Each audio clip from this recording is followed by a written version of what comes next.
to university until she got married. She, for instance, have to didn't have uncles or aunties to depend on, or to think that, oh, my uncles don't want to help me or my aunties don't want to help me. Had to pull herself up, started putting food on the table at 16. Because like I said, the father is a watch repairer, the mother is a petty trader. There are 6 children, you know. Would you agree that we're talking about the same person? I haven't seen your answers, though. I need to see those answers. Do you think it is the same person we're talking about, or we're talking about somebody else?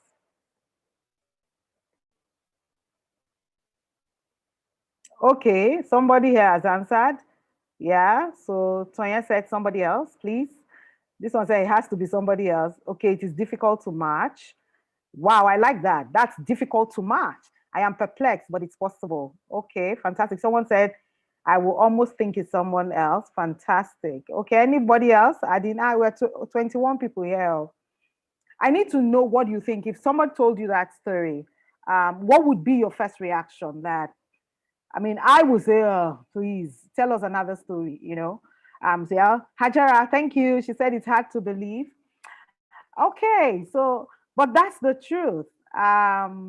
My name is Inia Bimbola, and yes, that's my profile you read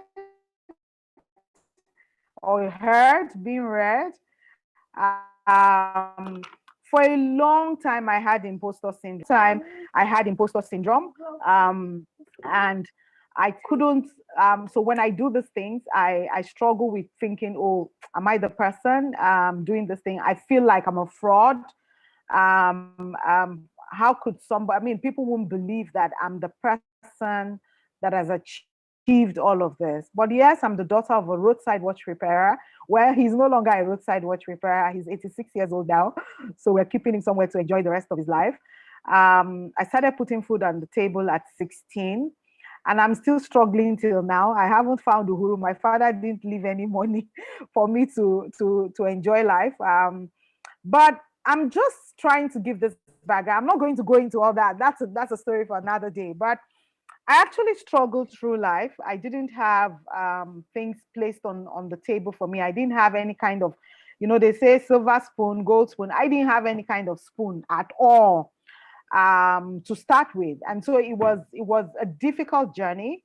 It was so difficult that even in secondary school, I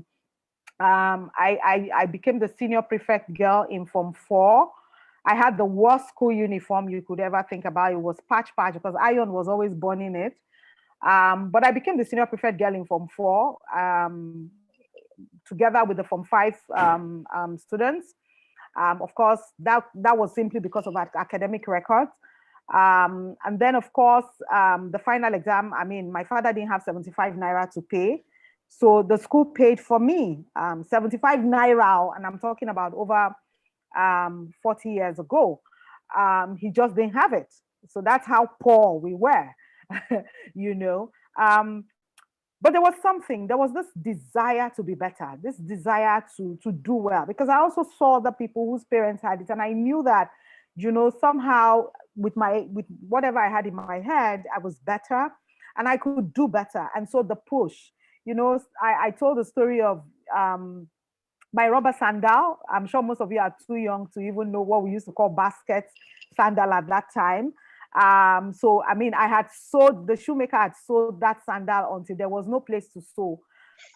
So I took it to him one day. He always sat in front of the gate of the school, Badagry Grammar School. That's where I went. And then I took the shoe to him and said, you know, the shoe had cut and he should sew it. He collected the sandal from me, looked at it, and used it to whoop me, wipe me. I ran away and threw the sandal at me and said, which part of the sandal do you want me to sew again?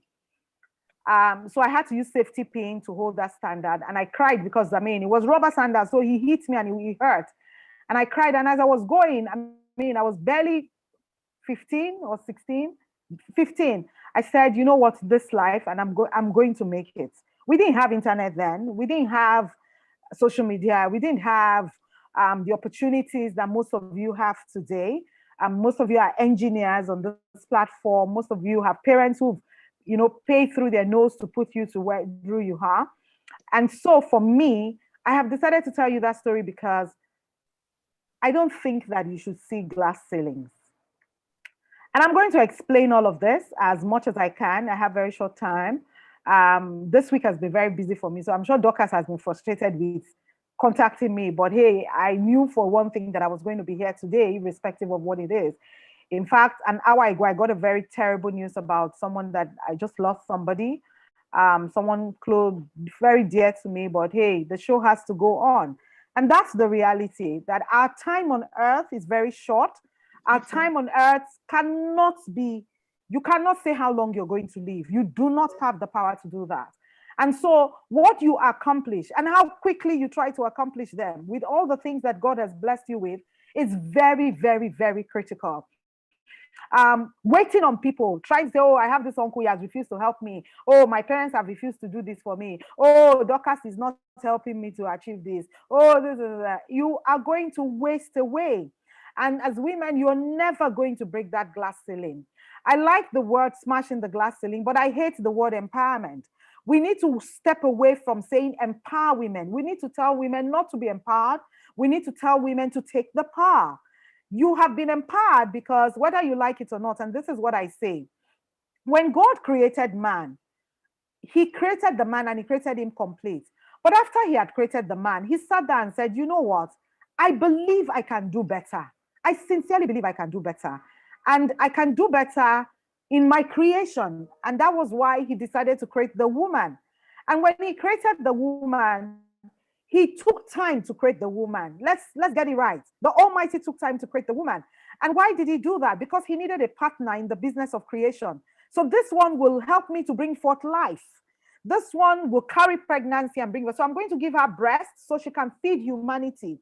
I'm going to, make her cry a bit more so she can have some emotions and empathy to feel what I, as the Almighty, do feel for humankind. And so the woman is not a mistake. It doesn't matter what culture and patriarchy tries to say to us, but we are not mistakes. We are actually, if you like to think about it, the higher beings, the higher creation. And once you are able to inculcate that into your head, patriarchy and culture does not take it away from you. It is your decision to grow. It is your decision to be the best at what you do. So let's first of all start talking about what is this glass ceiling?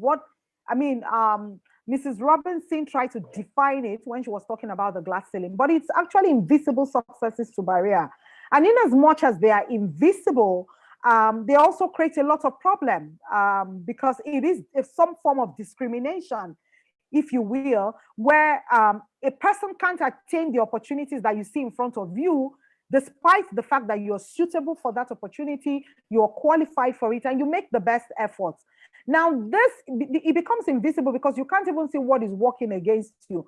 But it is there because whether you like it or not, because of issues of patriarchy across the world, and then, cultural nuances, and then unconscious bias, what we call unconscious bias. Now, what is unconscious bias? Unconscious bias is about stereotyping. Oh, now woman, if you know how you see somebody is driving and driving very badly, and then the next thing someone will say, oh, now woman, now so women they drive, and then when you drive up, you find out that it's not a woman, it's a man, which means that bad driving or slow driving is not linked to women.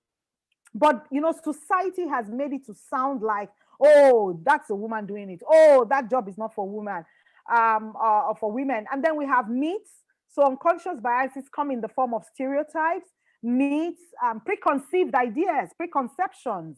That women cannot be engineers because they can't climb the rig. How would they climb the rig? Or women can't be very good doctors because they're afraid of blood or something. But we've seen over the years that this is not true.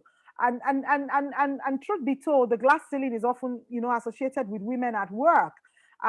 Research has shown that women are 18% or 20% less likely to be promoted than their male counterparts. Now, there are a lot of reasons for this, which can go from, women not also taking the opportunities that are thrown at them, women not consciously driving for those opportunities. Why do glass ceilings exist? They exist, again, like I said, because of unconscious bias. It's instinctive. Unconscious bias is something that you do without thinking. People do it without thinking. It's not as if it's deliberate. So that's why we call it an invisible glass ceiling. You know, it's there, you can't see it, but it's there in the way and manner that things are done. And it again, like I said, it is underlined by sometimes ethnicity. There are some ethnic groups that you think, oh, women are not supposed to be heard. You should just see them, but you shouldn't hear them. It's about gender issues. Sometimes it's even about age. Oh, you are too young to have this kind of position. When did you leave school? How many years post-bad you have to want to be a lawyer of this standing, or a doctor of this standing, or an engineer of this standing? Sometimes it's about social class. So when you look at it, people like me, daughter of a watch repairer, who is your father? He's not Dangote, he's not Otedola. So how dare you want to come and be so good? You know, sometimes it's even religion. You know, sometimes, you know, some religion, some classes of religion will say to people, oh, women can be priests, women can be pastors, or if there's a woman pastor, I won't listen to her. Or, you know, women don't do this, women don't do that. So those are the systemic issues that create the glass ceiling. So I needed to create that background for you to understand that it exists. It is not a metaphor of some sort. It does clearly exist. So you need to recognize that it exists, and that sometimes it can show up in different ways. You also need to understand that there is no diversity at the top as much. We still have very few women as top CEOs of the country, of organizations within the country. We still have very sexist issues, people still doing all sorts of sexist things. We still have, you know, resistance to innovation and change, which is why you will see that a lot of women are so excited about the fact that America has the first vice president, and not just a female vice president, but the fact that, you know, she's Black, she's Asian, and all of that. So trying to debunk all those prejudices that we find that form some level of resistance to women, and then create that glass ceiling where you rise up to the cream, but you can't go above that cream. There are still issues of pay gap.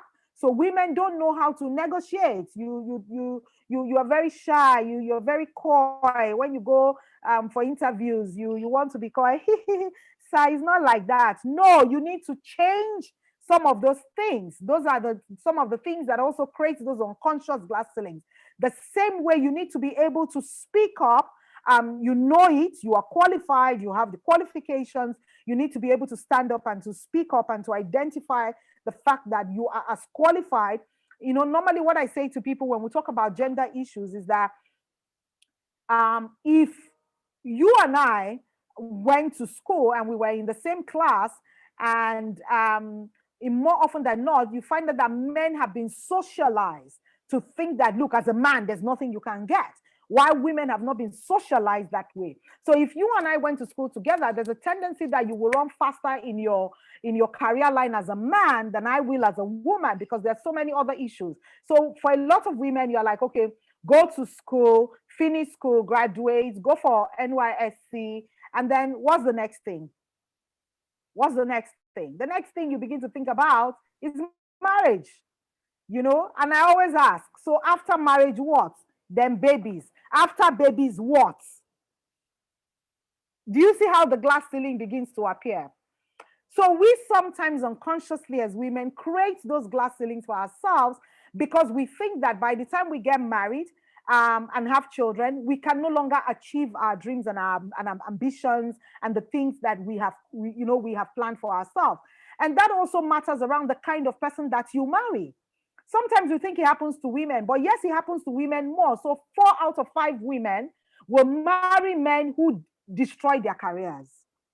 Because, oh, you need to be full-time housewife. Oh, you need to take care of the home. Oh, I'm going to take care of you, so you don't need to work. And these women think, oh, the man loves me so much, he doesn't want me to stress, and they decide to stay home. And then they find out that they are unfulfilled in their career, they are unhappy with themselves, they feel like, you know, they wasted their lives at some point. So you need to understand that these things exist. So once you recognize that it exists, it also helps you to begin to think about it. You need to also think about what you want to do about it. You must understand that having key competencies and self-confidence is very, very important for you to grow in your career. Doesn't mean you won't be denied opportunities, doesn't mean you will not be denied advancements, but knowing it and knowing what to do and creating those opportunities for yourself is very important. And how do you do that? You need to channel any frustration that you are having with the glass ceiling into purposeful action. How do you do that? How do you control your behavior? Do you get so frustrated that you begin to say, I don't understand what is happening in this place? You people was the qualified one. No. Sometimes actions are better than talking. You need to prove that you are better. Unfortunately, as women, we have to work 3-4 times better. No matter 3-4 times more. Because it is cultural, it's socialization. Society has been socialized like that.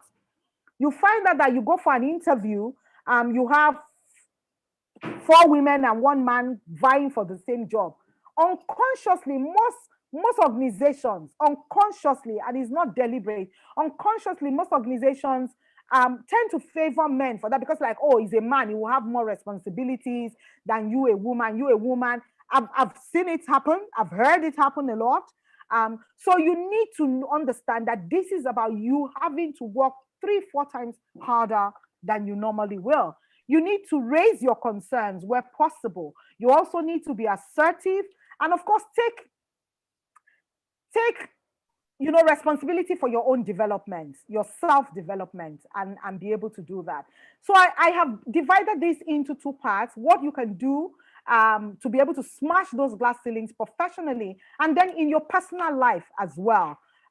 Because we most times tend to forget that these things are about our personal lives. So 4 quick things that you can do. And I like the fact that most of you here are engineers within the petroleum sector. So the first thing you need to do is break into male-dominated fields early and often. So one of the things I say to young women that I mentor, I say to a lot of the young women that I mentor, I say to them that you need to internalize doing a lot of things that are societally seen as men things, if you know what I mean. So for some things in society, so for example, you have a flat tire, you know how to drive a car, but you don't know how to listen to when there's something wrong with your car. You expect a man to do that for you. And this is me being very as what's the word now? Breaking it down to the minutest ways that I can think about. You need to learn certain things, because breaking into those so-called male-dominated fields are some of the things that will help you to break this gender gap that we are talking about, and to smash those glass ceilings, if you will. So you have a flat tire, you don't know how to change a flat tire. You don't even know whether you have a spare tire. Then there's a problem. You shouldn't be driving a car in the first place. You need to learn how to invest in the stock market, understand the stock market, learn the stock market, even if you don't invest, but understand the stock market, understand how it works and how it affects the economy. Because when you are in those places, you want to be able to have intelligent conversations and not having conversations around every other thing that is not important. You need to learn how to fix a light bulb. These are simple things, but I'm telling you some of the things that also in our minds have kind of kept us in that place. Like, there are just certain things I can't do or I shouldn't do as a woman. Who says so?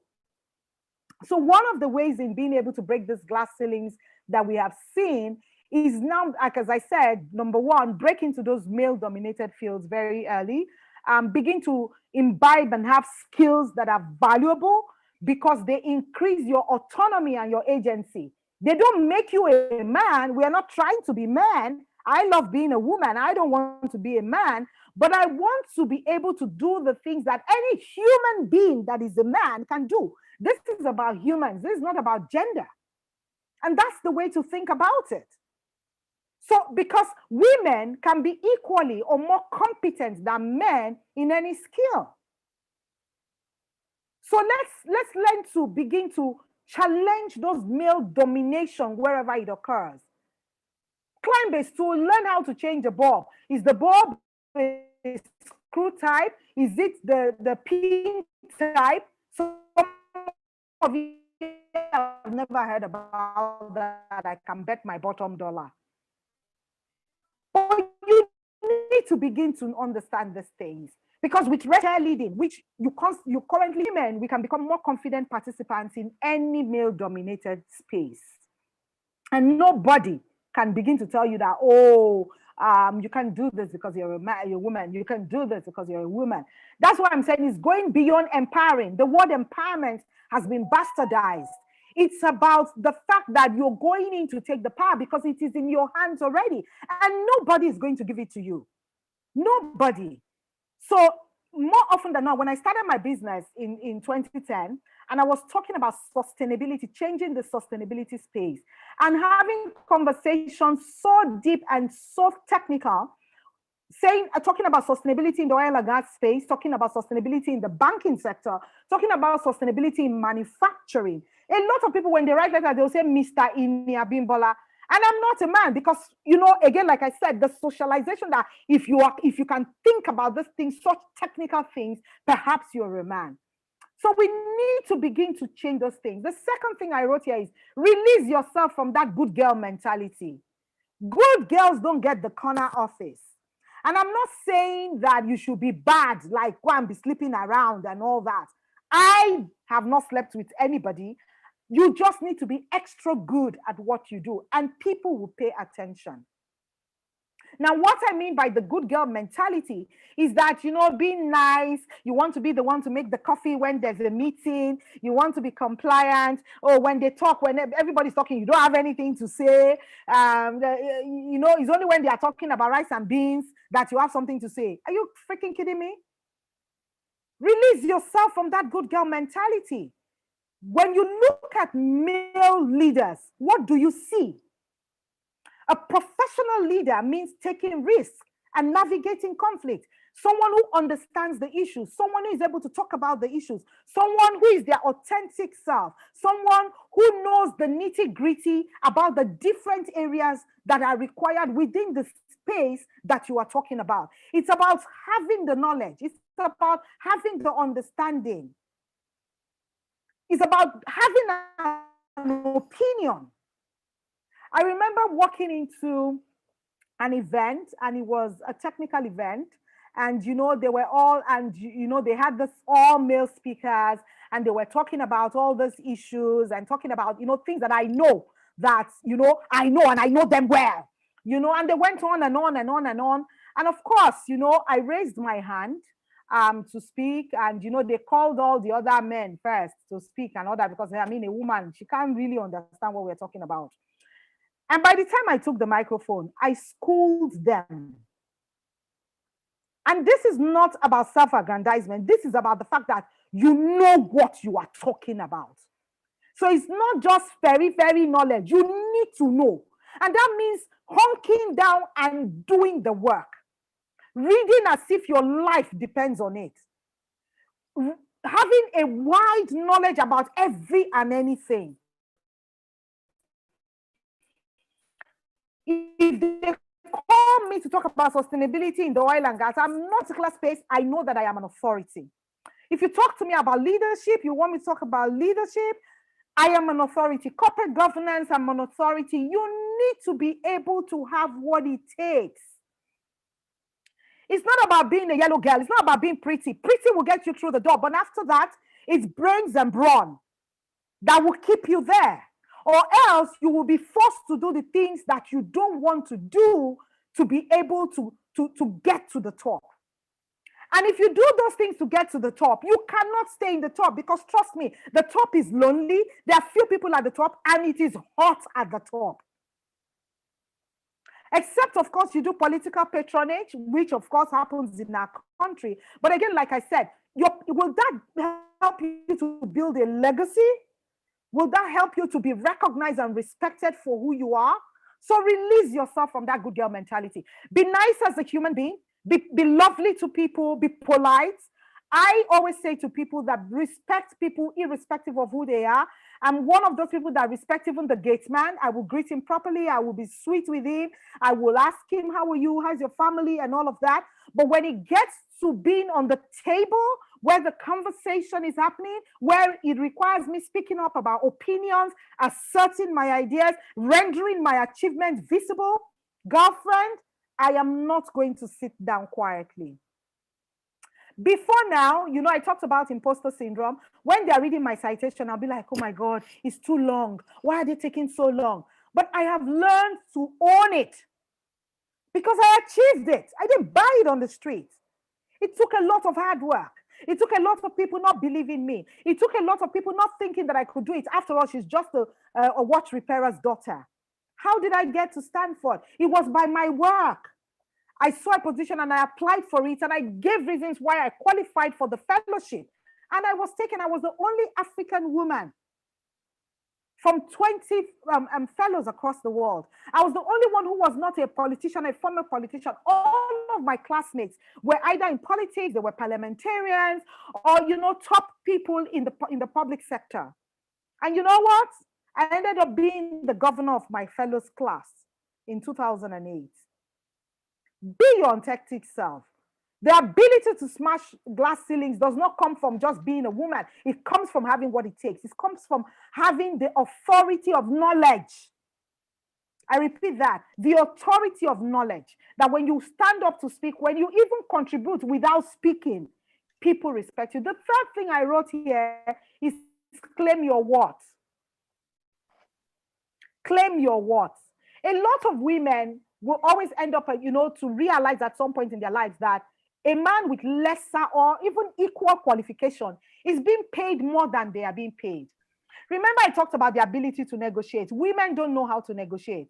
So we think that, oh, if they give me, what makes you, why can't you ask for what you think is impossible and begin to negotiate? It is because we think we want to be liked.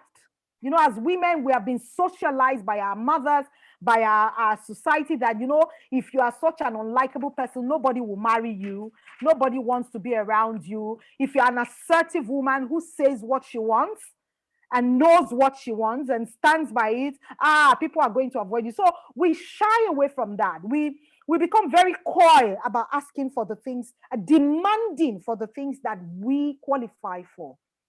For so long, women have been told that, you know, others hold the power to evaluate how beautiful you are, how competent you are. It is always other people telling you, you don't know, you can't say. You need to change that if you want to smash the glass ceiling. You need to claim your worth. You need to kill the likability factor. Should not diminish your capability factor. The lovability factor should not diminish your capability factor. Your capacity should be what you throw in front, not the likability. I always say to people, I don't want you to like me, but you will respect me. And those are two different things. I'm not in need of love. It's not a competition. I am not interested in being loved. I'm not interested in being liked, but I'm interested in being respected. And how do I gain my respect? By being there, if I'm given a job to do, I deliver on it 110%. Not giving excuses, Massa. You know, my baby was sick yesterday. So by the time I flew to the hospital, no.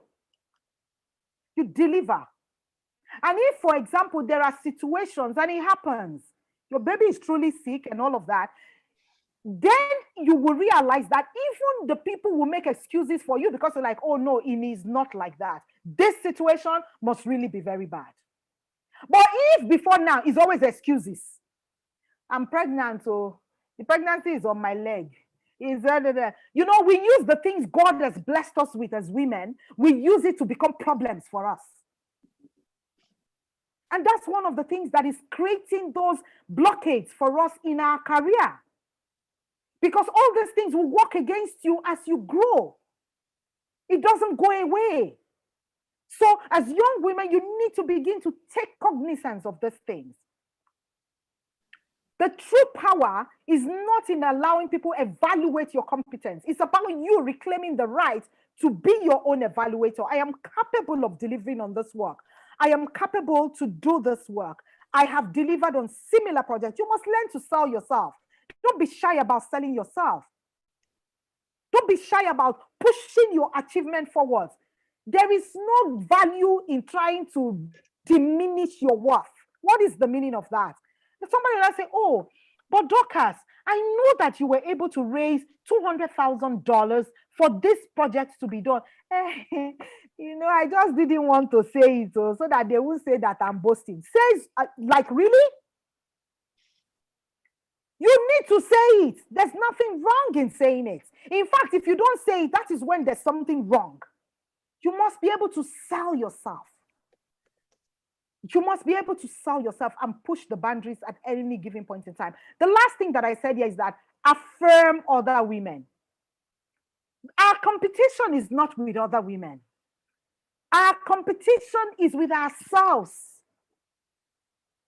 Women, collectively, we have suffered centuries of marginalization.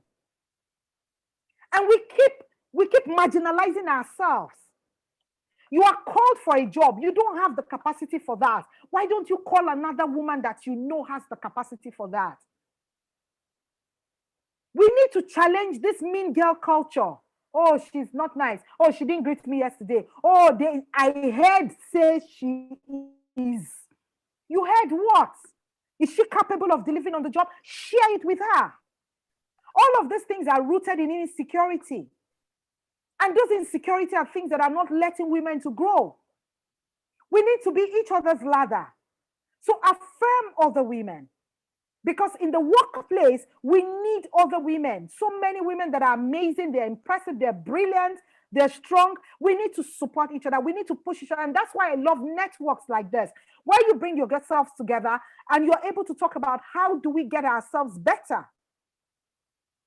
So those are the things that you need to do on the professional side. On the personal side, I wrote a few things here. You need to take life slowly, one step at a time. Life is not a competition. You're not competing with anybody. Again, like I said, compete with yourself. The second thing is that we are all stars. You see, when you look in the sky, no star overshadows another star. So don't think that you're going to be clouded by another person's light, whether it's a man or a woman. You need to acknowledge when people are good at what they do and celebrate them and learn. Be humble enough to learn. I don't know this thing. Oh, can you teach me? And if the person doesn't want to teach you, then move on. There are other people that will teach you. Or you try and do some self-development. Compete with yourself in getting better every day, not with another person. The third thing I wrote here for your personal development and your personal life, untie the knots. Many of us get ourselves entangled with so many things. You don't know how to manage your time. You will spend 3 hours on Instagram looking at what? Reading gossip blogs, they said they are doing another challenge. I don't know what it is. My daughter was trying to say they are doing one other challenge. You are involved in doing challenge. Today is one challenge, tomorrow is that. How does it add value to where you are going? Do you have a plan for your life? Do you have a vision? What's your personal mission for your life? Have you written it out? You know the way companies have vision and mission statement. What is your own vision and mission statement for your life? If you don't have it and you are above 18, there's a problem. There's a big problem. It's not your family members that are doing you. You are doing yourself. In fact, you are the witch eating yourself. And you need to wake up. The reason why so many people don't advance in their professional life has got nothing to do with externalities. It's about who they are, the things that are important to them. How do they manage and simplify their lives? They are so entangled in so many things that are not adding value to them. And you cannot take power if you keep doing that. You can't break those ceilings that are limiting you, because some of the ceilings are self-created. Manage your time. Value your time. Because when you begin to value your time, you will find that professionally, people will begin to respect your time as well. I always say to people that, I mean, at this level in my career, I don't do any free work. I don't care what it is. So I had to do this because a very dear friend of mine had to, he spoke to me and said, oh, Madam Ini, you have to do this. And I said to him, you know my day rates, you know how much I charge for sessions like this. And he said, oh no, I really want you to do this. It's about valuing your time. It's about creating knowledge to the point where people are able to look for you for the knowledge and the value that you bring. Organize yourself. Organize your time. What is your plan, your personal plan? Like I said, do you have a personal vision and mission statement for where you want to be? And that vision and mission statement has to take into cognizance the ceilings that appear in your own line of work and how you intend to break it. So that's how you now conceptualize your vision and your mission around that. The fourth thing that I wrote here is that every one of us is a seed. But how are you growing your seed? When you plant a seed, it is supposed to grow and transform itself. So when you plant a seed of orange, it's supposed to grow and, transform itself into an orange tree and now bring in more fruit. How are you transforming yourself? How are you growing and transforming yourself as a seed? You need to keep growing. You need to keep learning. You need to keep changing. And that's where the part of self-development comes in. Take advantage of where you are now. What can you learn from where you are? How can you change the things that you are doing to make you a better person? You need to stop procrastinating. So I'm going to do it next year. There was COVID-19, so I couldn't take another course. What did you do the whole of 2020 when you were home and you couldn't move and you couldn't travel? Were you able to add any new self-development to yourself?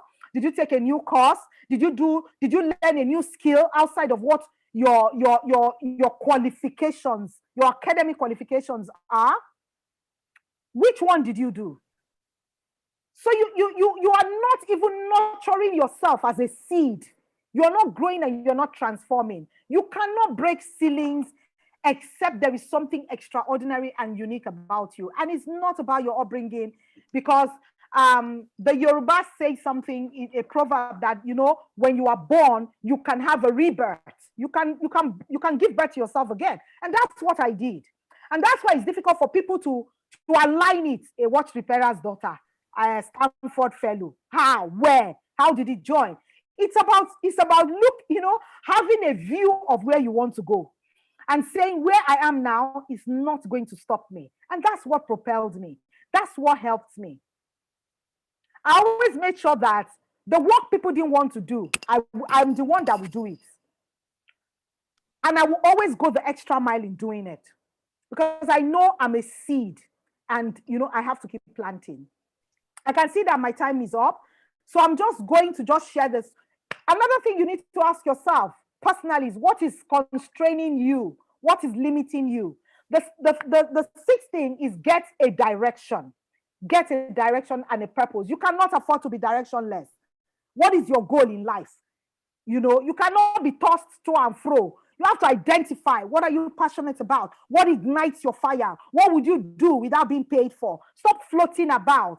There's this thing they say, it takes 20 years for a business to come of age. The same way it takes 20 years for you as a person to come of age where you are respected for the things that you have been able to achieve. But there has to be building blocks. So the earlier you start, the better for you. And finally, stop assuming. A lot of us should stop assuming. You assume a lot, because assumption is the lowest form of intelligence. You assume that if I apply for that job, I won't get it because I'm a woman, or I don't know somebody there. You assume that as an engineer, because I'm a woman, there are certain jobs I cannot take. Stop assuming. Assumption is the lowest form of intelligence, and you don't need it because it doesn't do you good.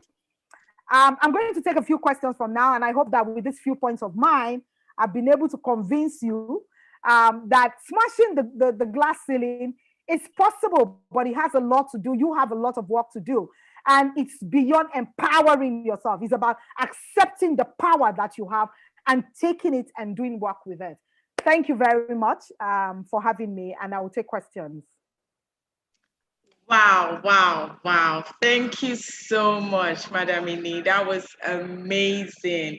It felt like you just keep talking, keep talking. So we keep getting this point. Thank you so much. Now, this is what I call somebody being unique, somebody being realistic, being themselves. You know, there are some persons you can follow on social media and they have this awesome content. And then when you meet them face to face or virtually, like when you literally hear them talk, it's a complete opposite. And you're like, hello, did somebody steal their account? But in this case, in fact, I am even much more wowed hearing you talk personally than even what I see on your LinkedIn profile. Thank you so much. This is amazing. Thank you for this honors. I would try not to tell them your bill per day. So, but they should know that this is expensive and yet you're giving it to us for free. And I hope people will value it. You create more contacts from this and more lives to be touched through this. Because if anybody did not learn something from this, then that person just wasted their life, because your life is your time. So when you waste your time, you waste your life. Thank you so much, Madam Ini. I really do appreciate it. Thank you for the honors and thank you for listening to that, your friend. Okay, I see a few questions here already, so I'll just run through them very quickly. Someone said, how can women tackle or address the hydra-headed issues that make the glass ceiling still exist? For example, the issue of women taking on more childcare and household duties than men do. Yes. The issue of sexual harassment is very real. How do we address this dilemma? And the issue of discrimination is very real. So let me start by the issue of childcare and household duties. Indeed, at some point in your life, especially when you're starting life, you just got married, you're trying to have children, you're going to definitely take, okay, so this is one of the things that I'm having to deal with. This, you can hear mommy. So this is part of it. Trying to work from home and also having to deal with childcare. Mommy, me and Daddy are playing hide and seek. Where is Daddy's turn to hide? Okay. So you see, you can be able to manage that. Thank God for having to work at home. But the truth of the matter is that this is a real age. What I always say, and I've said it to a lot of people that I mentor, try and get as much help as you can. Gone are the days of our mothers where you try to be superwoman. There's no superwoman anywhere. It is a deception. Try and get as much good help as you can. Please don't go and take a 7-year-old girl, a 12-year-old girl as housemaid to come and help you. Those things don't work. If you want to grow in your career, you need to get good help. If you can't have your mom come and stay with you when your children are still very young, try and get her to get a woman, an elderly woman at that particular age that is beyond childbearing, that can also help you to bring up your children. This is reality. I'm not telling you an abstract thing. I'm telling you something that I've had to help a lot of my proteges deal with. They're young, they're in their late 20s, early 30s. They're just starting a family. They want to keep their career. And that's why it is so important. The person you marry, whether a man or a woman, but particularly for women, the kind of man you marry, it is very, very important. Very important. Don't let anybody bamboozle you into marriage. Don't let anybody do that. You need to get as much help as you can, especially if you're of childbearing age and you want to keep your career. Some women decide to take some time off when they start having children to go and focus on their family. I always say it's good, but also remember that it creates this glass ceiling that we are talking about, because by the time you come back, a lot of things have happened. You are no longer you don't longer understand what's going on in the system. And people tend to push you back. People tend to push you back. You're not going to get along at the same speed as your colleagues who are men have been doing. And that is a big issue that a lot of women still have to face, whether you like it or not. Sexual harassment is a reality. And I think someone else even asked that same question around sexual harassment from male boss and other things like that. It's a reality. It's really a reality. It is happening. But it is also important that, and I always say to people that the way and manner you present yourself from day one clearly helps you to demarcate how you want to be seen and perceived and the things that will be presented to you. So from day one, I'm a yellow girl, fine girl, and all of that. But I am also very careful about the way I dress, the way I talk. So you're not going to see me stand with a male boss or a male colleague and like, and then they touch you, and then you allow certain. There are no what I call no gaps or no. I don't even know what to call it. There are just certain ways you present yourself from day one that also helps you to curb sexual harassment. Now, in some cases, it does not even help. I've seen cases where a woman that is fully covered with a hijab is still sexually harassed. So more often than not, it's not even about your dressing. But you need to be able to manage how you present yourself from day one, and the ability to say, I am not cut out for this. And in most cases where it becomes so bad that you have to leave your job, unfortunately, these are some of the casualties of being women in the workplace. So there's so much to do. I think we don't have time, but there's so much that can be done. But I'm sure that, if you work, and also mentoring, getting a good mentor can also help you to navigate some of these issues around workplace and things like that. So I have to go. My time is completely up. Thank you. Thank you so much. We sincerely do appreciate, and we look forward to much more programs and opportunities with you. I'm sure a lot of my students that are here, and even ladies, young professionals, will be hitting your LinkedIn page. So be expecting the connection. Thank you. Thank you so much, ma'am. It was an honor to have you. Thank you for having me. Thank you so much. Thank you too. We sincerely do appreciate. All right. So we'll move on to the next agenda on our program, which is introduction of our second speaker. But before we get to that, let's ease the house a little bit, and let's have, I'm going to call on this person's, Simeon, can you share your slide now?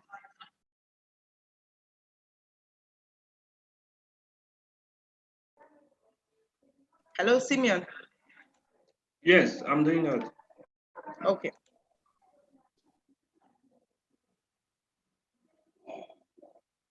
Please confirm if you can see my screen. Not yet, but it's starting to share.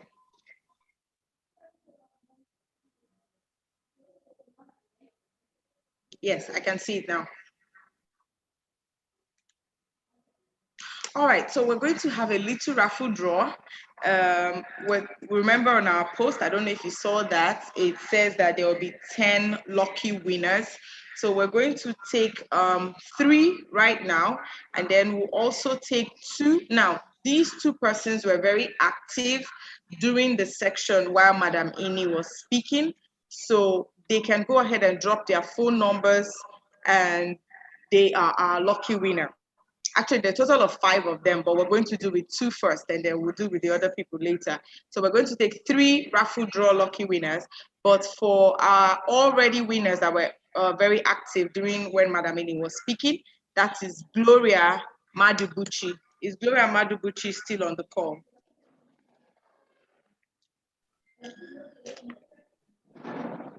You can unmute yourself and let us know that you're here. I don't see her, but okay, I think I see her. Gloria Madubuchi.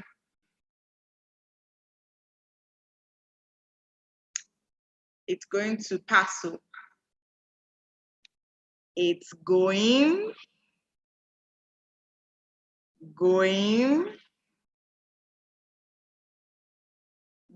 Madubuchi.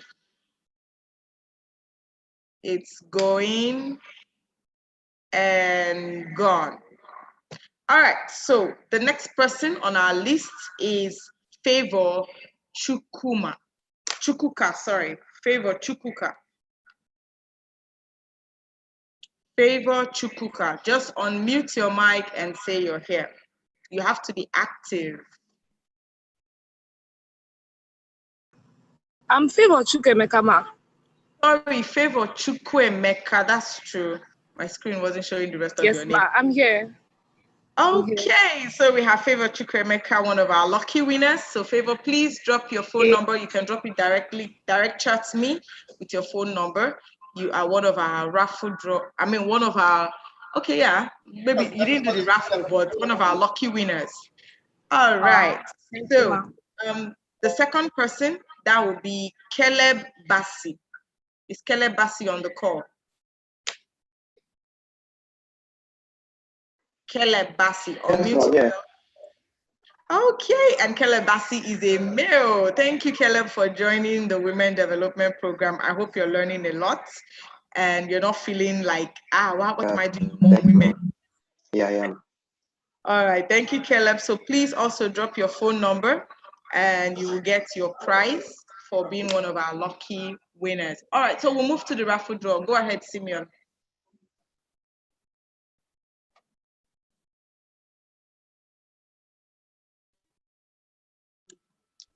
Our first number is 106.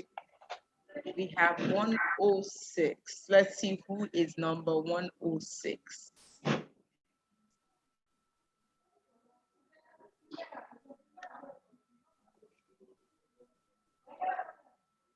Simeon, could you scroll down? Thank you. 106 is Tarayen Emanuela.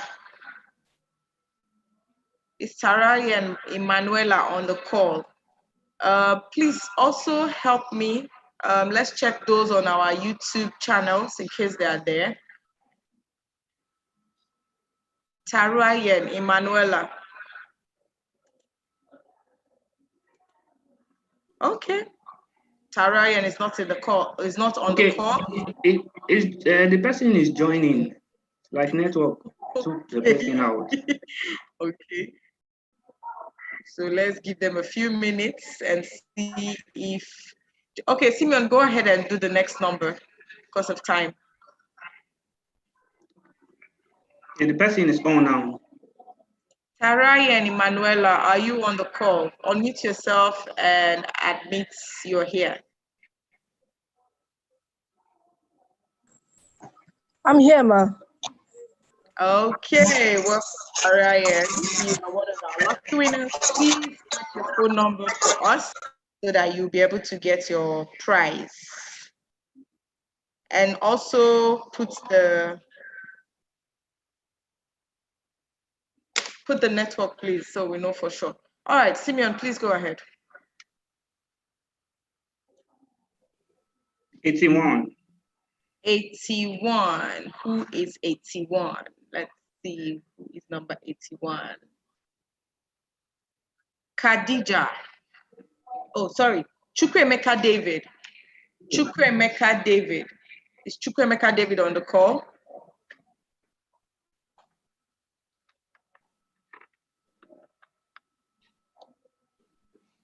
Chukwemeka David. All right, please shake the raffle drawer again, please.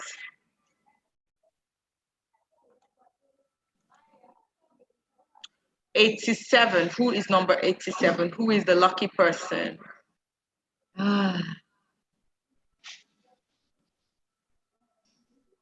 87, but you're showing 6. Okay. Nasiru Muhammad. Is Nasiru Muhammad on the call? Nasiru Muhammad, please unmute yourself and acknowledge you are in the meeting. Nasiru Muhammad.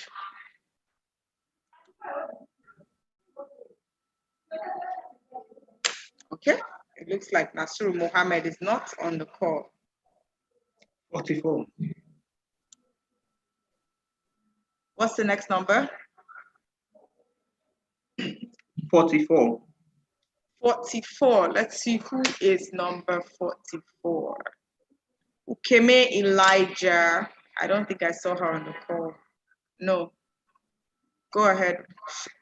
Shake the raffle drawer again.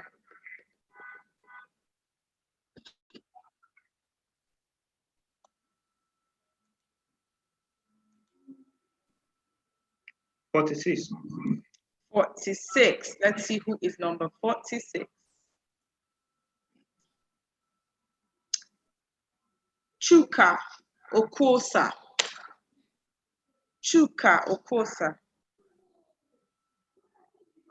I don't see Chuka on the call. Go ahead and shake it again. Or shuffle it again. Of course you can shake it. It's virtual. Go ahead and shuffle it again.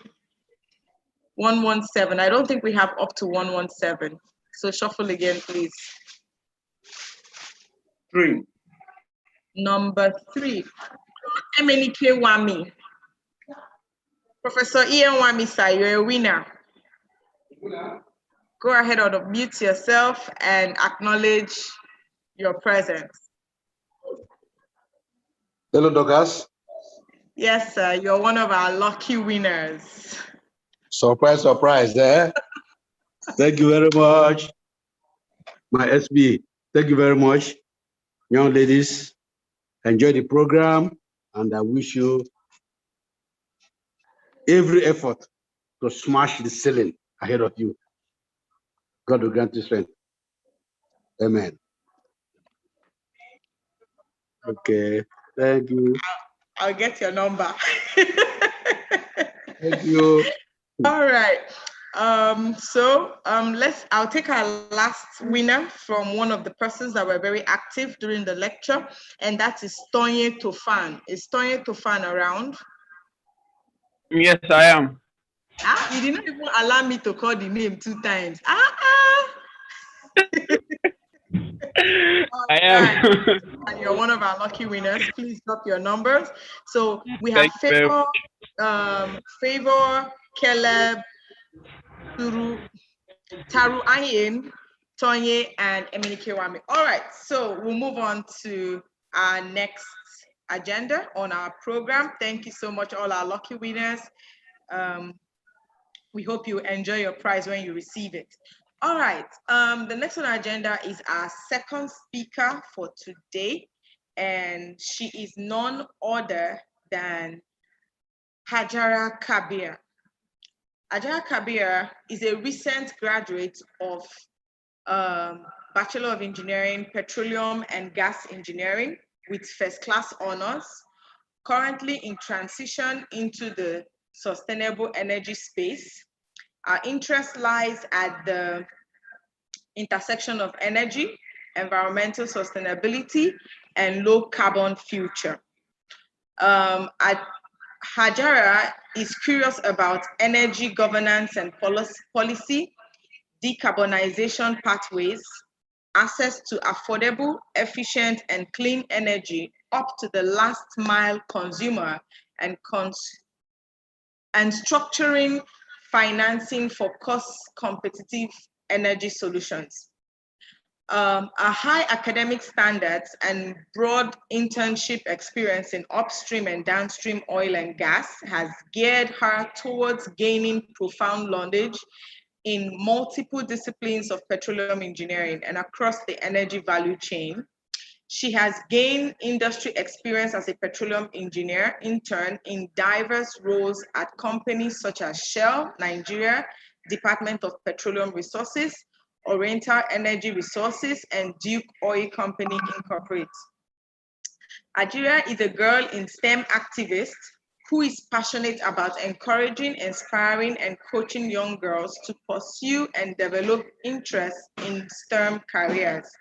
Her advocacy on Give Girls Role Models, a movement aimed at normalizing female role models in STEM, earned her the first ever Girl in STEM Leadership Award in recognition from her outstanding work in STEM advocacy by SPE Nigeria Women Development Program.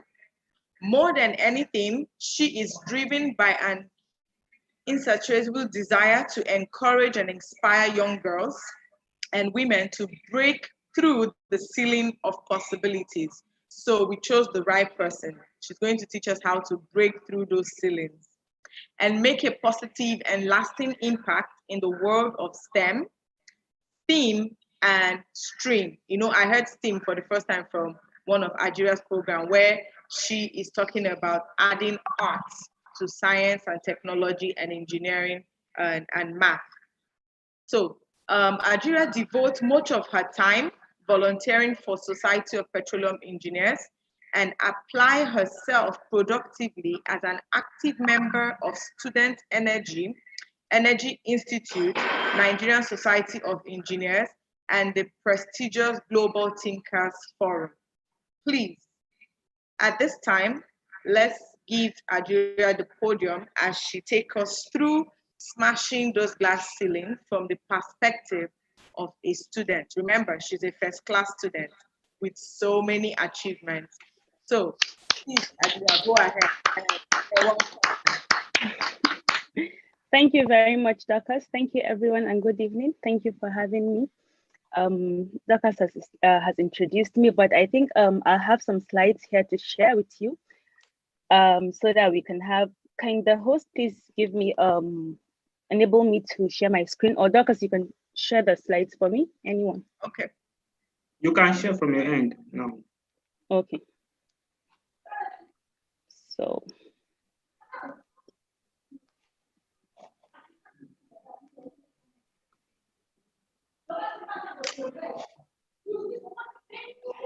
Okay, so do we have a full screen now? Yes. Okay, so thank you very much. As she's introduced me, my name is Hajira Kabir. I am a petroleum and gas engineer and also a Girl in STEM ambassador. I am very passionate about gender equality and I'm a member of the section. So today I'm here to talk to you about your goals in life. I'm here to talk to you about what the glass ceiling is, how we can break it, and what we're going to see beyond that glass ceiling. And also as students, I'm going to also talk to you about pathways to achieving excellence, becoming a woman of excellence. And this will require you taking some small steps into your big future and also trying to empower yourself as a woman. I'm very happy about the presentation that Mrs. Ini did because it got me thinking. She explained the fact that she was from a not privileged background, and she has told us that side of you know, her story, and perhaps that part of the world we've seen it. But I'll come to you today from another perspective, another angle of being a privileged person, you know, from a privileged background.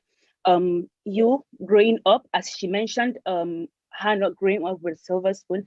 I want us to also see a different perspective, that it doesn't have to really be you coming from such backgrounds for you to be able to try so hard to achieve or become a woman of excellence. It can also mean that you coming from a privileged background, you would want to develop yourself and see yourself as a woman of excellence. So it doesn't really matter if you were born with a silver spoon or not. There are two sides to a coin. So both the head and the tail. And Mrs. Ini is the head, and I really enjoyed her story. Thank you very much for that. And I would go with the tail right now.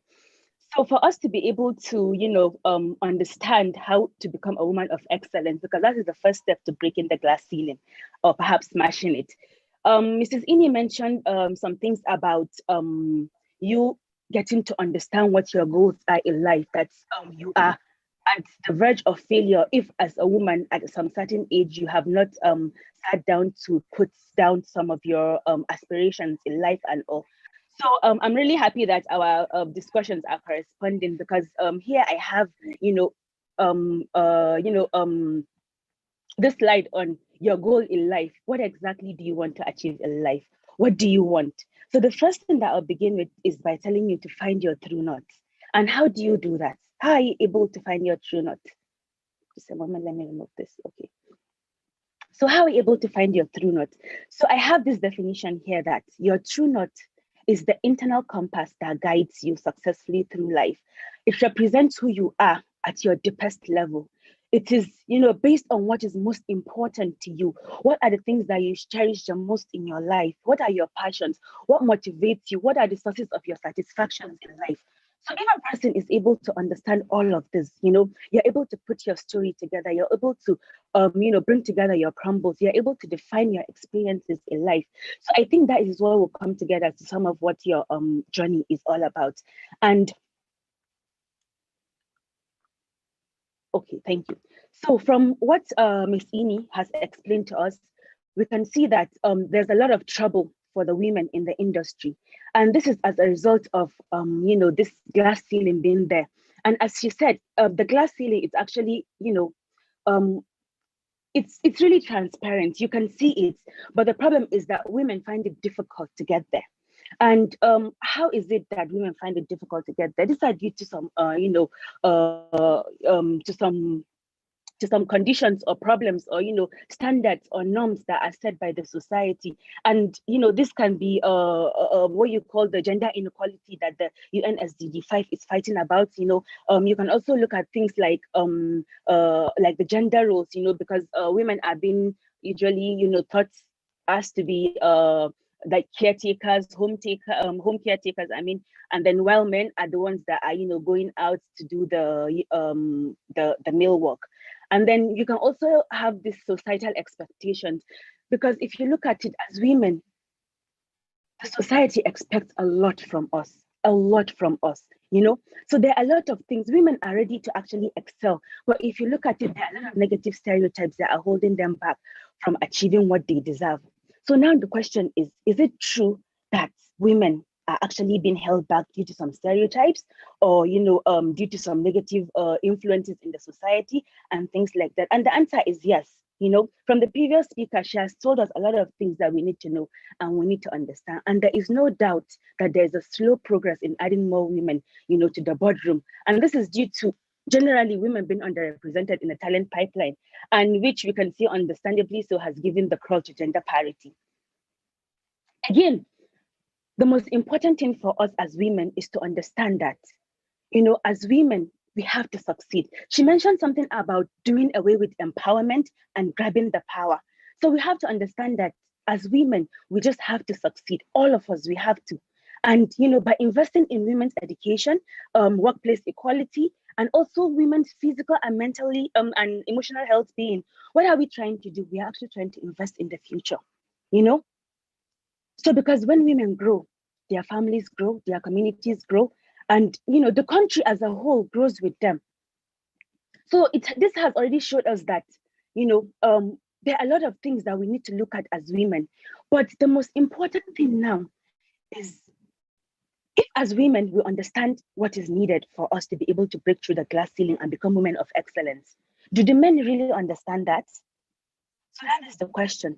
So this, like all the things that we've discussed from the beginning of this webinar, we can see that it has showed us that it is also very important for men, to be a part of this conversation, that, they know the steps that they would take to maintain that culture of openness and inclusivity in supporting the female careers. And I'm very much happy because a lot of men are on this table. A lot of men are pushing women, to achieve the best. They're pushing women to, break through the ceiling of possibilities and make lasting impact in the world. Another very important thing that we should look at is that, every woman in this life, she has a job of her own, The society also expects something from her. And unfortunately, in this society that we live in, men are still the strongest gender. But then you cannot also forget the fact that a woman's life is very, very complicated as well. Like men cannot actually do half the things that a woman does. For example, now, if a woman is if a woman has to take care of her own personal life, then think about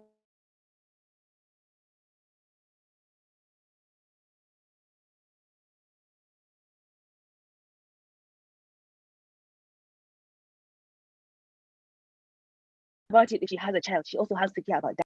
If she's married, she also has to extended family, and yet you find that stick in their workplaces and even doing much better than their male counterparts.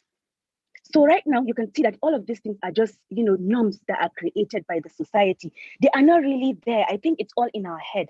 So today, I want us to imagine, I want us to take it as a vision that we want to see women, women being looked at as significant contributors to GDPs of countries, and also the well-being of not just their family, the society as a whole.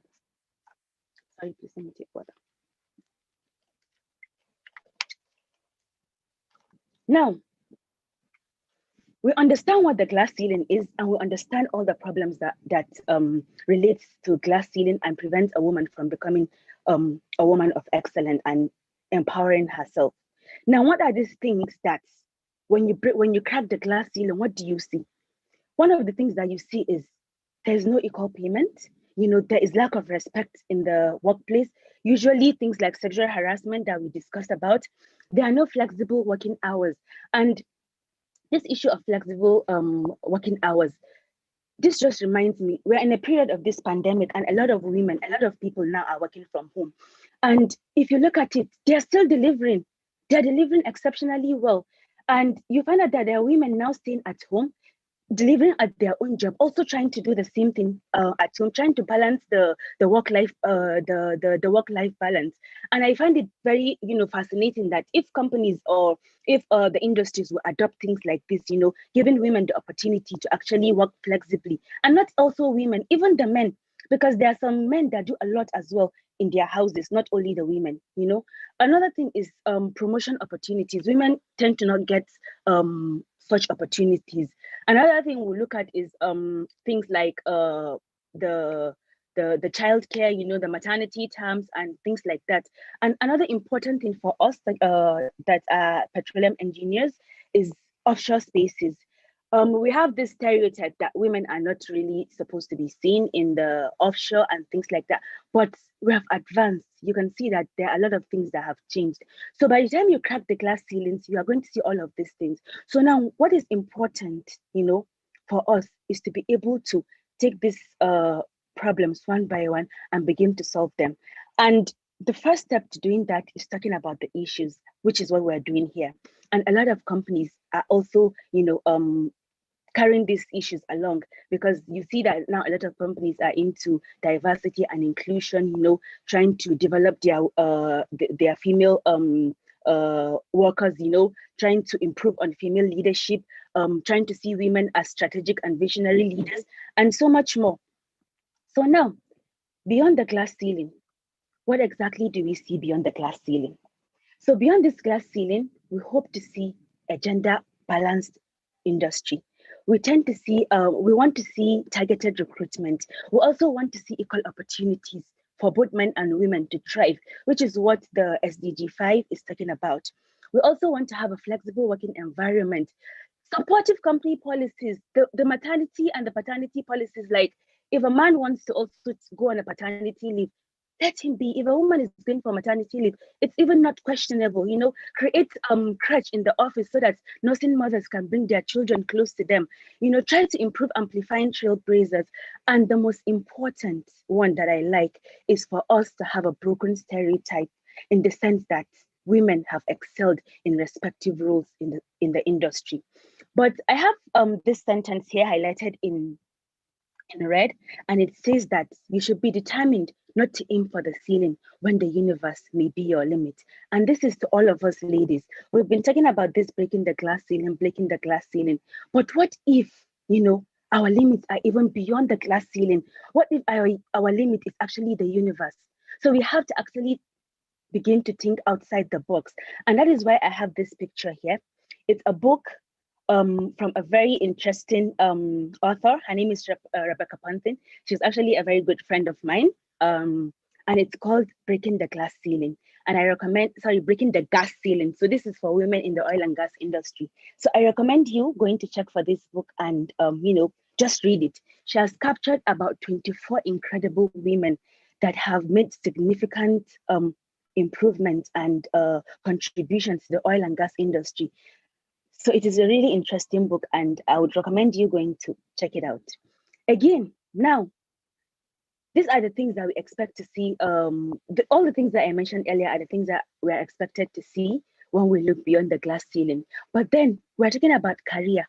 What should the companies see beyond glass ceilings? You know, companies should be able to drive board inclusion by preparing their own female executives for future board participation.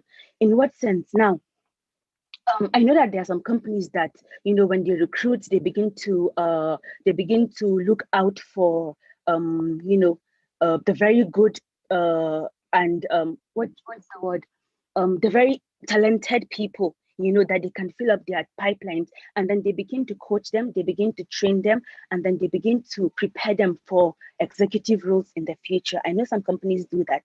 Also, try as much as the companies should try as much as they can to place women in strategic roles. Give them something, because if you look at it, we have women in leadership roles, but you only find a lot of women in roles like the HR, like administration and things like that. But we need to start viewing women as strategic and visionary leaders, and a company should actually be able to give women those opportunities. They should also ensure that the companies should as well ensure that they have committed mentorship and sponsorship for their women. Also try to equip them with skills and experiences that they can confront the governance and strategy issues that will help them to excel in the board positions. And the last but not the least is, when companies are able to provide all these things for women, you will see that they will create a vicious cycle that will speed the progress of diversity, inclusion, and belonging in their companies. So now I have this list and picture of these incredible women. These women in the oil and gas industry, they have smashed the glass ceiling. And the most interesting thing is that they have set the pace for us. We are the next generation of we're the next generation of people, females coming. And if you look at it, I'm sure you're familiar with a lot of people here. So now they have broken the glass ceiling for us. It is left for us to fix the broken wrong. Sorry. Now, that is that about explaining how to become a woman of excellence and how to begin your small steps to your big future. So now, as students, what are you supposed to do? Or how do you see yourself? What do you want to achieve? So if you look at it, if you set goals for yourself in life, you know, you understand that there's a presence of glass ceiling, and you're able to crack them right before you even begin your career as students, and then you're able to see beyond the glass ceiling, then I tell you what, you have already smashed the glass ceiling, and you've already empowered yourself as a woman, because you already have the key to success in your hands. So when you find your true north, it will enable you to actualize your dream. And if you do that, the next thing is these goals that we've been mentioning, pick them up, break them down. Like myself now, when this year began, I had some set of goals that I wanted to achieve. And I remember developing an individual development plan, they call it the IDP. So I had my short-term goals and I had my long-term goals, and I knew that there were some that would be achievable for me in the nearest future, and there are some that might take longer. But at least, even if you don't follow your goals or these goals that you break down, it will be able to give you a roadmap to at least be thinking at the back of your mind that, okay, I would like to achieve this. I want to do that. Okay, I have this plan. I want to do this. I want to do that. So it gives you a roadmap to see clearly what your future looks like. So if you do that, what are also some of the things that can help you to unlock personal excellence? Mrs. Ini mentioned about networking. She mentioned about mentorship. She also mentioned, okay, she didn't mention about internships, but these two important things, you look at them.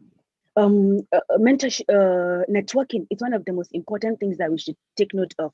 Why? Because it gives you opportunity to meet, future businesses, to begin new things, to meet people that will help you, people that will open doors for you. Another thing again that networking will help you do is exposure. It will expose you.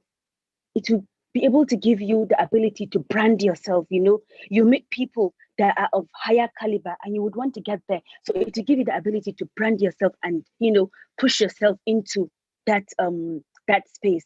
Another important thing is learning. networking allows you to learn from experienced professionals. And the easiest place for you to network these days is on LinkedIn. You have Instagram as well. You can go on there. You see a lot of, like, as Dorcas mentioned, she got almost all of us from LinkedIn, although my relationship with Dorcas goes way beyond LinkedIn. It's from SPE as well. So, but you also look at things like contacts and relationships. And this is very important because I tell you what, like myself, throughout my undergraduate years, I took internships right from my second year, my third year, and my fourth year. And I was only able to land internships in DPR, that's Department of Petroleum Resources, Oriental Energy, and Shell. And I was able to achieve this all through networking because I was able to have contacts and build sustainable and lasting relationships with people that want to see you progress, with people that are interested in your career success. So you have, as a student right now, you have to put that in mind. Networking is very important. And as you're networking, you're getting mentors, you know. Yeah, you find mentors. These people, they will guide you, you know, they'll push you through, you know, like all the hurdles. They're like your roadmap now. Because right now I have a lot of mentors, and there's some people that I really at times tell myself that, oh, I really want to see myself up there.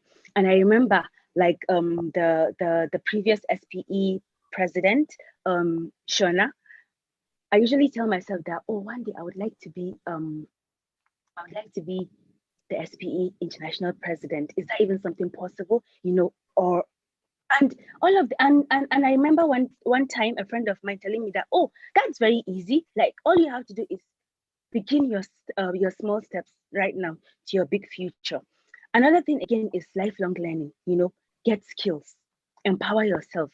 So the most important thing you need to understand as a student right now is that for you to be able to achieve your career development, you have to be intentional about it because nothing comes easy. I tell you, the previous speaker told you that she did each and every single thing. She was intentional about getting to where she wanted to be in life, and she got there. So it's not just, you know, hearsay. It's not just that easy. It's actually easy to say, but it's really difficult to do it. So you have to put things into action. Now,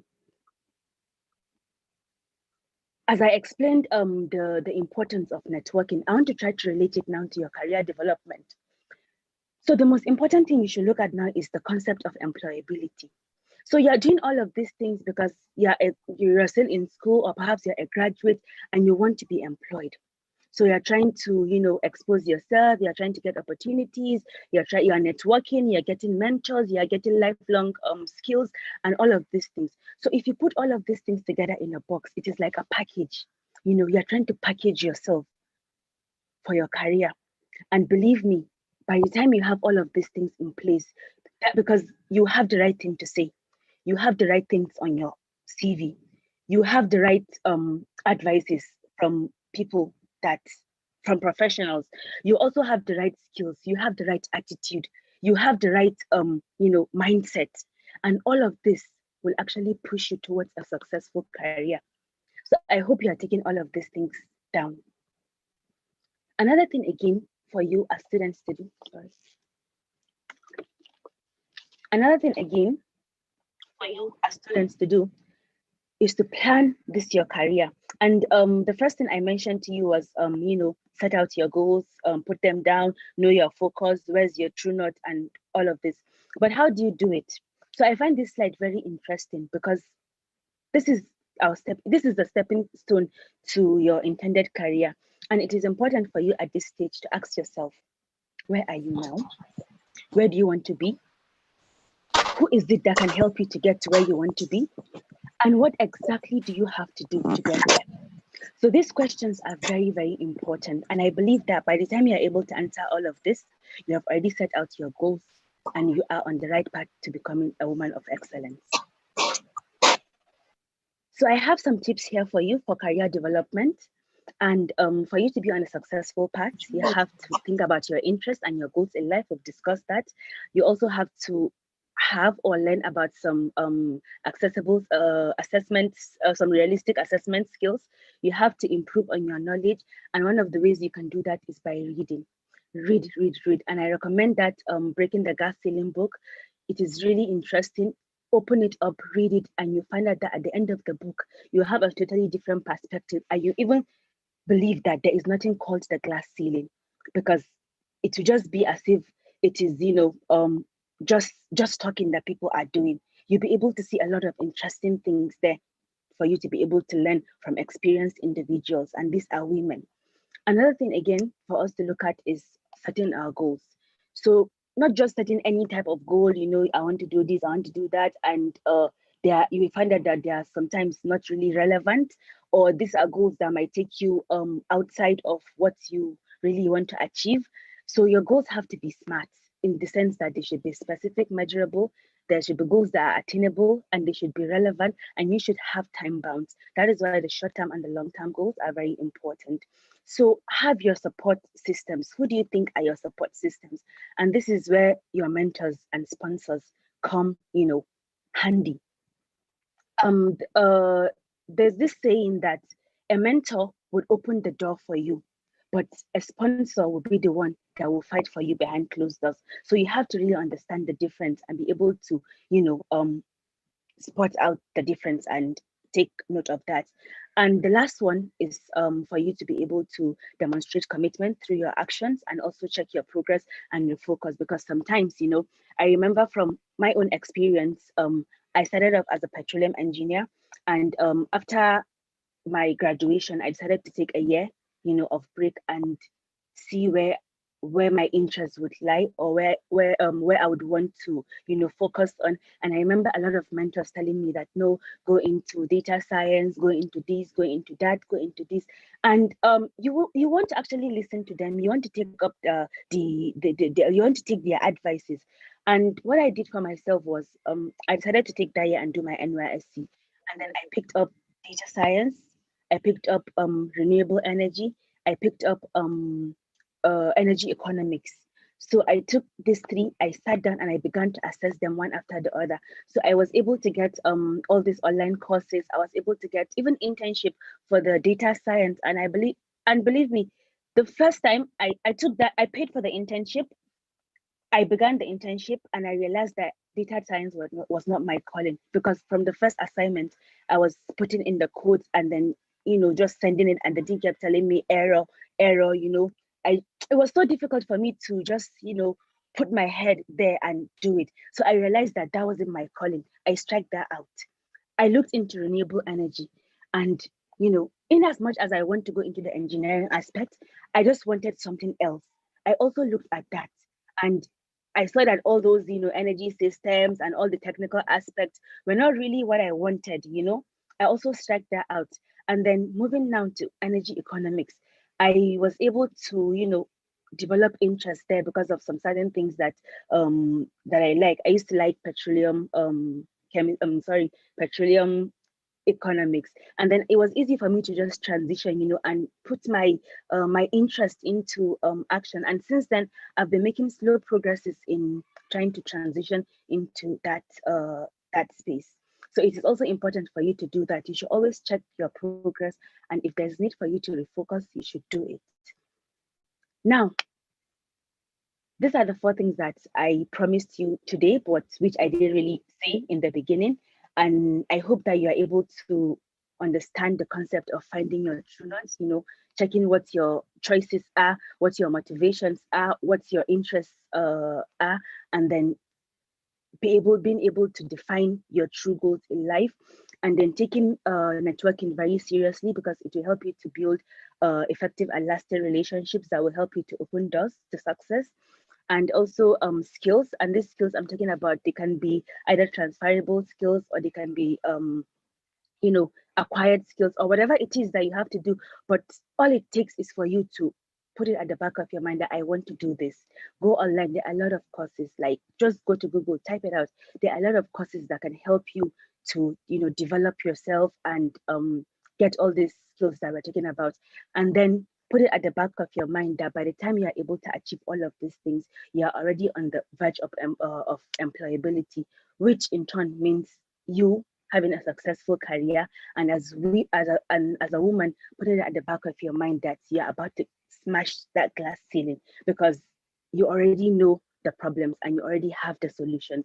So the only thing you're trying to do is taking your small steps to those big ones.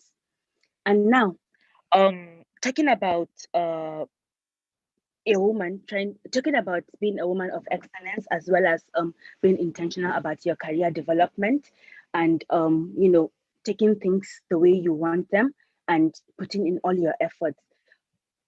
I haven't even landed my first job yet. However, since from my undergraduate days and through this you know, just waiting period, I'll call it a waiting period that I'm in, I was able to engage myself, you know, in a lot of things. Different, like I am a STEM, what do you call those things? I am a lover of STEM, and I am a very, very big advocate. Anybody that knows me on LinkedIn knows me as a girl in STEM, and I do a lot of, you know, talks about STEM and things like that. So I was able to penetrate myself in that space, and you know, it earned me a lot of recognition. You know, it earned me a lot of exposure. You know, a lot of contacts, a lot of learnings, a lot of things. So all of this, I just decided to put this slide out for you to see that you don't have to actually be at a certain position for you to be able to achieve some things. To me, I find this to be my small steps to my big future. So this brings me to the end of this presentation, but I have this last bonus for you, and is a saying or perhaps my motivation, and it goes like this. It's by Ellen Maxwell, and it goes, "My will shall shape the future. Whether I fail or I succeed shall be no one's doing but my own. I am the first. I can clear any obstacle before me, or I can be lost in the maze. My choice, my responsibility. Win or lose, only I hold the key to my destiny." So today, it is our time as, you know, young females in the industry to come up and, you know, take up the key to our destinies, unlock that door, you know, clear any obstacles such as all these glass ceilings that we have, and break through the ceiling of possibilities and make lasting impact in the world. So thank you very much for having me, and this is the end of my presentation. Thank you so much. Thank you, Ajar. We're so grateful. Thank you for your time. Thank you for your knowledge that you shared. Thank you for your encouragement. As you can see, she is loaded. She is loaded. We didn't just pick our speakers from anywhere. We had to pick the best to give us the Thank you, best. Dorcas. Thank you. Thank you so much. All right. I see one question right there. Or is it just a comment?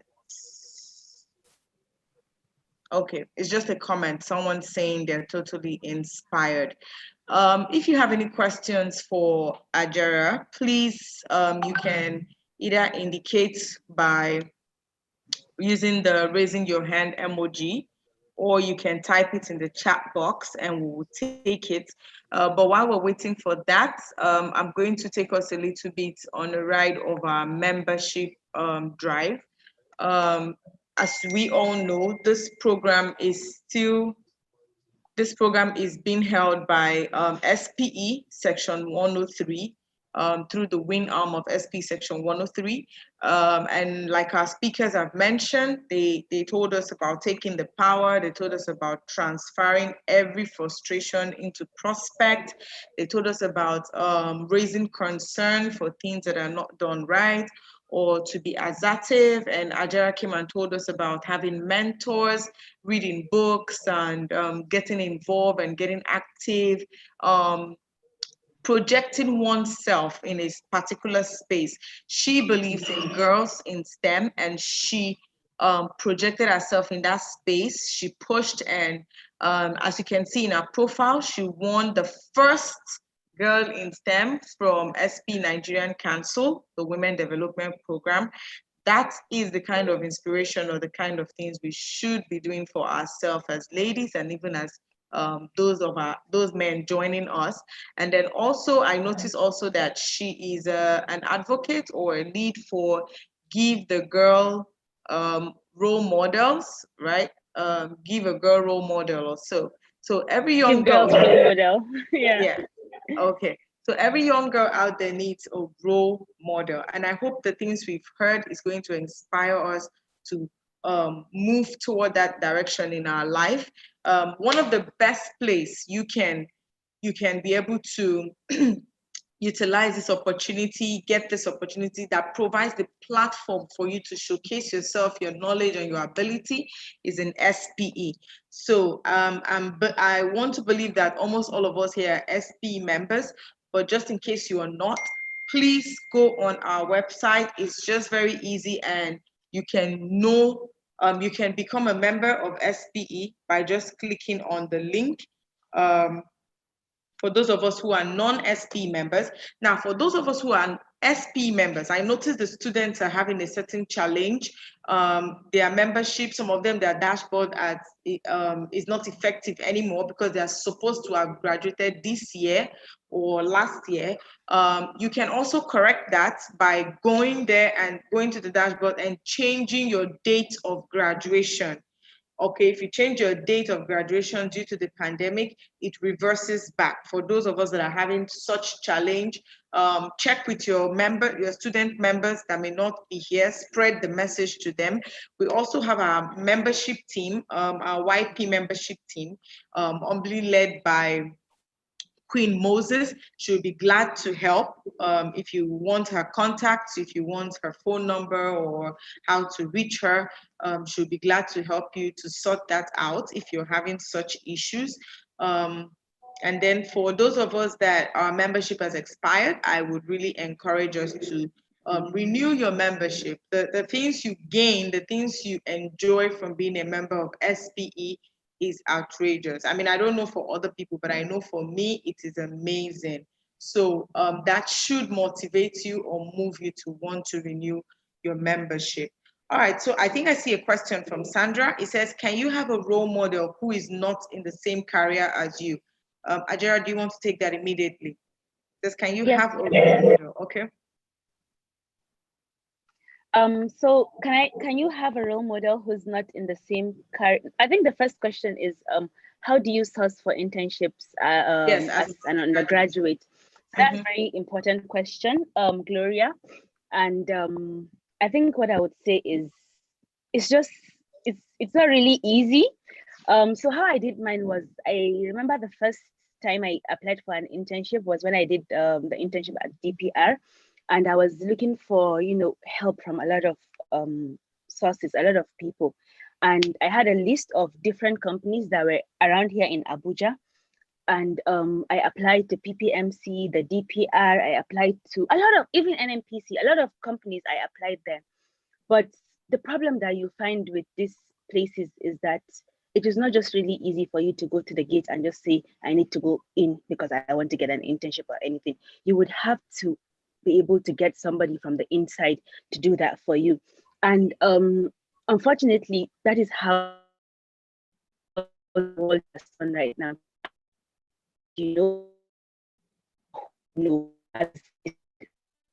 What that will keep you in there. So one thing I did was the one at DPR. I remember going to the gate. I told them that I wanted to submit my internship application, and for some weird reason they let me in, but they just don't allow you to go into such companies like that. I would say I was lucky. So I went in there and I went to the reception and I met the receptionist there. I told her that, please, I'm here to submit an application for internship. And right there and then she told me, no, sorry, we don't take interns, blah, blah, blah, blah, blah. And I was like, at least take me to, maybe if it is the HR or someone else, let me just talk to somebody that I know is in the field. But you can't just be at the reception and telling me that, no, it's not possible and you expect me to go back. So I was there, just talking to her, and a man just came to pass by and he just stopped and asked, what are you looking for? I told him that I'm here to have an internship. And he said, internship? I said, yes. He said, where are you from? I told him I'm from Nine University. He said, what did you study? I said, petroleum engineering. I'm studying petroleum engineering. And then he told me, okay, wait for me here. I waited for almost 3 to 4 hours there. Like, I wanted to leave, but something kept telling me to stay back. And at the end of the day, the man came and he happened to be the head of their downstream their downstream department. And he took me to his office, collected the application, and we just chatted for a while. And he told me that he's so happy to see that to see me putting the step. I'm just in my second year and I'm already seeking for internships. That he's really, he gave me some really motivating words. And before you know it, we exchanged contacts with him. He told me that he was going to help me. And he took my the application to the HR, and that was like almost 4 months before the internship period. And I kept on, checking, keeping tabs, calling to say hello, also followed him on LinkedIn and things like that. And I was able to, the exchanging information and things like that. And before you know it, I was able to get it. So that was about that. But if you have, at times it's easier for you if you have people that can just help you, if they're from the inside, to just take it in for you and you'll be able to get it. But if you don't, you just have to go through the hard way and try. And if you don't get it, it means that it's not your luck. So I think that helps. Exactly. I'm sure that would help Gloria more. And also, Gloria, you cannot, like she said, she started from year 2.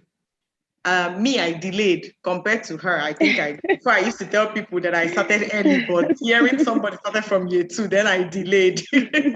I started from year 3. When I went online, I downloaded all the energy, oil and gas industry that has anything to do with oil and gas industry or the energy space, alphabetical order. Those ones that were online, I applied online. Those ones that were physical, that I could reach their office, I get my application down there and I drop it. You did. Exactly, for the whole of year 3, after second semester, going into year 4. Actually, after first semester of year 3, I did that. So by the time I was in year 4, second semester, when I'm supposed to go for IT, I actually had the option to choose which one to go to, which one to not go to. And I ended up having 3 IT space. I was at Transparent Earth, where they are into EIA, environmental impact assessment, which is also what is giving me, will I say, a boost to my worrying about waste to wealth and energy and all that. Then I also did in Point Engineering. They are into design and fabrication and all that. That is what gave me a lift in my undergraduate project that was then sponsored by TED Fund. It was a TED Fund research grant, and it was also established at Taraba State University. And then lastly, I did at LNG first. LNG 1 month. Then they needed to post me to Bonnie, and I didn't buy the idea, so I left, went to Transparent Earth, from Transparent Earth, then Point Engineering last. So you need to starting early to make application is one of the key things. And secondly, like she said, you need to push. You can't just go and they say they don't and you turn down. At LNG, I was turned down. LNG in Port Harcourt here, they turned, we don't take interns, especially females, because they won't want to go to the field. I said, can I just have access? Let me just submit. Okay, you don't take, but let me just submit in case your management change their mind and decide to take this year. And so I don't know if it was that thing that made the guy took it to the right office or which one, but then I got the space. So starting early, pushing will also help. And then also, like she said, having an insider, which is what you enjoy from being a member of SPE. Don't just go for SPE programs and just walk away or just disappear or just smile at people, wave. Right. No, network, because you don't know where that person is working. You don't know if that person could be the person that could help you tomorrow with your IT placement. So I hope that helps a lot. And then also there's a second question there about having a role model that's not in the same career with you. Do you want to take that also? Yes. So that's very straightforward. Of course, yes. A role model doesn't really have to come from your career, because life is not all about career. You have your own personal life, you have other things that you're doing. It's not necessarily that you have to have a role model from your career. And your role model can be somebody like perhaps your parents. Your role models can be maybe your aunt, maybe a friend of somebody that you know. That's maybe perhaps, okay, in terms of, for example, now, personal life, let's say there's somebody that you know that is married, and you like the way the person approaches marriage, you like their own sense of thinking when it comes to that. Perhaps maybe you must have had a one-on-one interaction with them, and you like their views, you like the way they see things. That person can be your role model, and even this lady that wrote this book, Breaking the Glass Ceiling, she's also not in the technical aspect of the oil and gas, but she's still a role model to me. So it doesn't necessarily have to be somebody that is in your career. Anything that it is that you enjoy, anything that is, if you're a person that like books, you can get role models from people that write books. So a lot of things, it doesn't necessarily have to be a person that is in the same career as you are. So it depends on what aspect you want to look at and who you want to see as a role model. So I hope that answers it. All right, thank you so much. Thank you. If you were not, for me that was perfectly clear, but for some reason if you're not, you can reach Ajara on LinkedIn. Her name is there, and she's bearing the exact same name on LinkedIn. So you can reach her through that and connect with her and get more clarification on that. All right, so we've talked about our membership and all that. So we move to the next agenda, which is another raffle draw. While we wait for Simeon to share his slide, share his screen, there were some persons again that were actively involved and participating in the program, right from halfway from Madam Ini and then also down to Ajara. So Obianuju, please unmute your mic and admit or acknowledge your presence if you're here. I don't see Obianuju on the call. Okay, we'll move on to Omovibo or Omovigo. Omovigo. I don't see Omovigo either. All right, Sandra Onuwapa. Sandra. Omovigo. I'm here. Omovigo. Oh, sorry.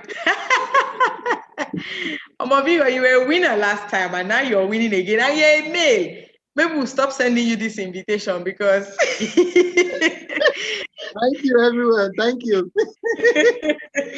Don't mind me. So please, I think I should still have your number from the other one, but just to go ahead and drop it again, just in case it's someone else that's going to be taking care of this. All right. So what about Sandra? Sandra Okwakpa. So on Kuakpa.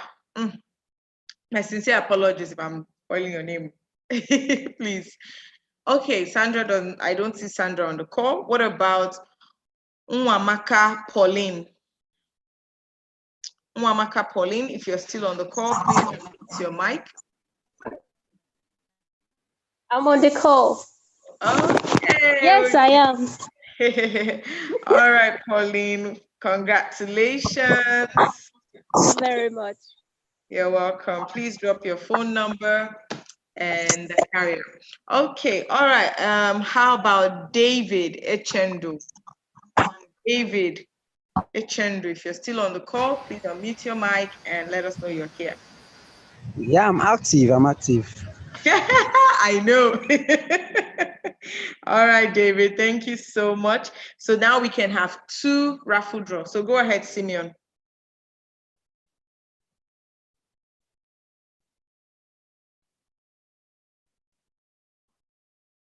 $115. Let's see who is number 115.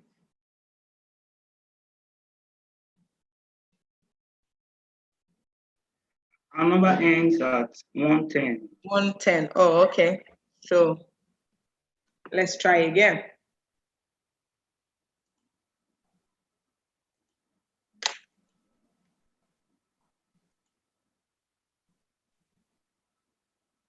$107.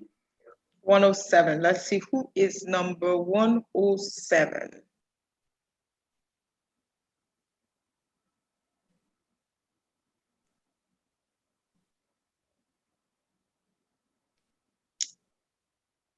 Wow, that name.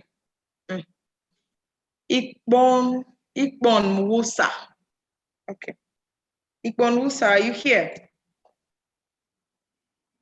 Ikponwusa is not here. Shuffle again, please.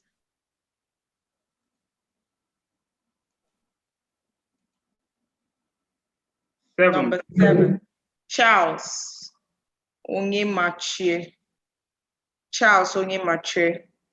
I don't see Charles on the call. Please shuffle again. 63. 63. David Echendu, I'm yet to get your number. Omovigo, I'm yet to get your number on the chat. Victoria Egunranti. Victoria Egunranti. Nope, not here.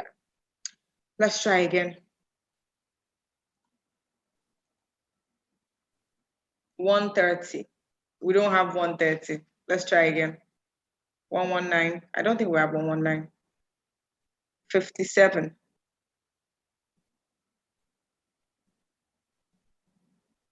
Jessica Ojadi. Jessica Ojadi. I don't see Jessica on the call. Okay, so let's do a lucky number. Let's start from number 1, Simeon. Let's just start from number 1 if the person is here. Chinecherem Ubawike. Chinecherem Ubawike, are you here? Elizabeth Owupele. Elizabeth Owupele. Emenike Wami. Emenike Wami. Ifeyinwa Jude Ofia. I don't see her here. Obonin Raphael. Mr. Israel Kennedy not here. Charles Onyemachi. I think that was somebody we called before that lost. Joy Omumuma Stephen. Joy Onunuma Stephen. David Echendu is already a winner, so no. Victor Oji. Do we have Victor Oji here? Nope. Marianne Augustine, nope, not here. Daniel Madugu. Daniel Maduogu. Maduago. Yes, don't beat me. We're very good friends. I ought to know your name perfectly by now, Abi. Don't mind me. No problem. I think I can hear him faintly. Can other people hear him? Yeah, I'm here. Daniel is here. Oh, okay. Now I can hear you clearly. All right, Daniel. So we have Daniel as one of our winners, and that's okay. So Simeon, shuffle again. Shuffle again. We still need one more winner. One more winner. Who is that going to be? This thing does not everly pick my name. The last time they said I'm a speaker. I'm not allowed to win. Now I'm not a speaker. Number 9. Number 9. David Echendu again. David Echendu, wait till Europe come today now. Let me have this one, please. You're already a winner. You can't win twice. Give other people a chance now. 55.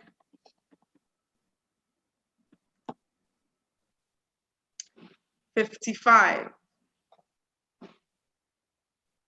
Who is number 55? Innocent. Innocent. I can't see, it's not displaying yet on my screen, but I don't see Innocent on the call either. Just shuffle one more, then we'll just have to go with somebody that was active again, another person that was active again.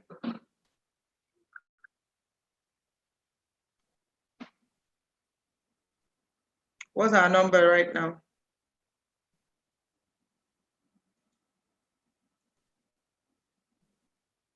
79. 79. Let's see who is number 79.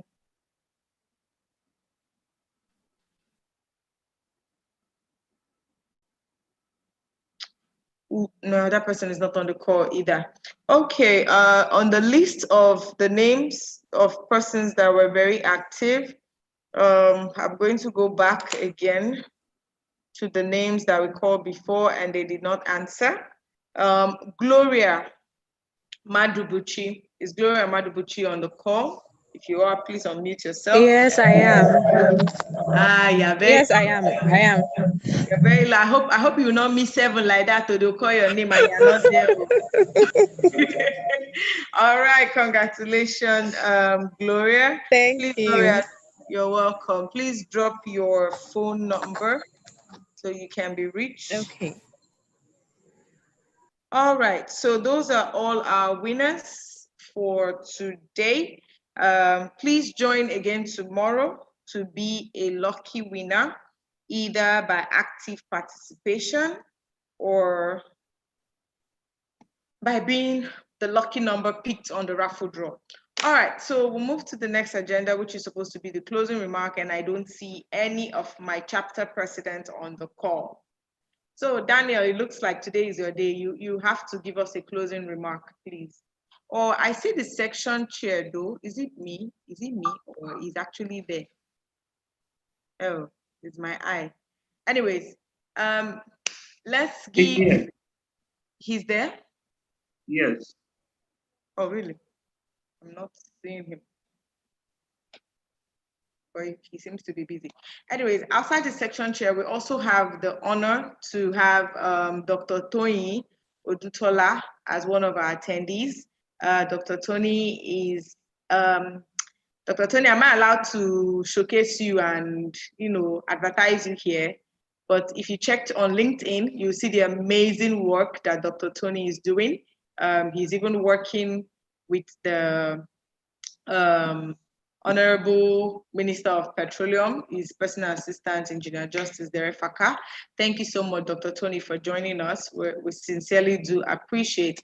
And then also we have the person of Mr. Isaac. Mr. Isaac was he's a senior member, a past section chairman. Thank you so much, Mr. Isaac, for joining us and being here from the beginning, or almost the beginning till now. Sincerely do appreciate your patience. Dr. Thank Isaac, you very much. could you give us the honors of taking the closing remark? Wow. SC will talk tomorrow, so let's hear your own fine voice. Okay. All right. Thank you very much for the honor. I appreciate everything that went around here, starting from the Mrs. Ini that delivered powerful message. I just hope that the message is well taken by those concerned so that they can break the ceiling. Actually, I see this in all activities, in all facets of our business here in this country, Nigeria, even in the Nigerian politics. People were, the female folks were to be hand carried to positions when they have the capacity to deliver directly and be recognized. They are even more in population. So I thank everybody who has been here, especially the presenters. The 2 presenters were wonderful. And I just use this opportunity to send the regards of SPE 103 to everybody and encourage others to continue. And those who are not in SPE yet, to endeavor to be there. And those who do not renew their membership regularly, we will try to do so. So thank you, everybody. Thanks for coming, and wish you a happy career in your various areas of endeavor. Thank you. Thank you so much, Mr. Isaac. Thank you. I sincerely do appreciate your time and for giving us that wonderful closing remark. So tomorrow, please join us again by 11 a.m. We're going to have 2 powerful women also speak to us on how to smash the glass ceiling. Tomorrow, we're going to be talking from the perspective of an entrepreneur or a business-oriented lady, and also from the perspective of a young professional who is pursuing her career to a higher height. So please don't miss it for any reason. Make sure you join us again tomorrow, and you can also be a lucky winner of our raffle draw section. Thank you so much, everyone. We sincerely do appreciate.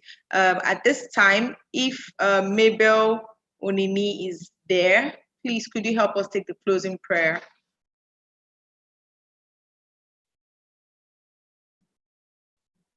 Mabel. Okay.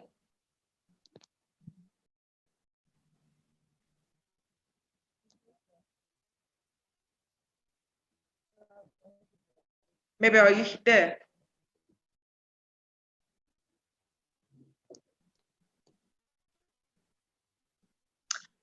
Okay, I'm not sure. Maybe network. She's having network issues because her mic keeps on muting and muting back again. All right. What about Jennifer London? Jennifer London, please, are you there? If you could assist us by taking the closing prayer.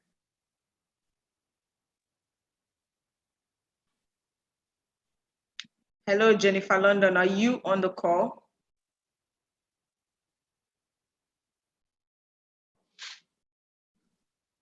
Hello?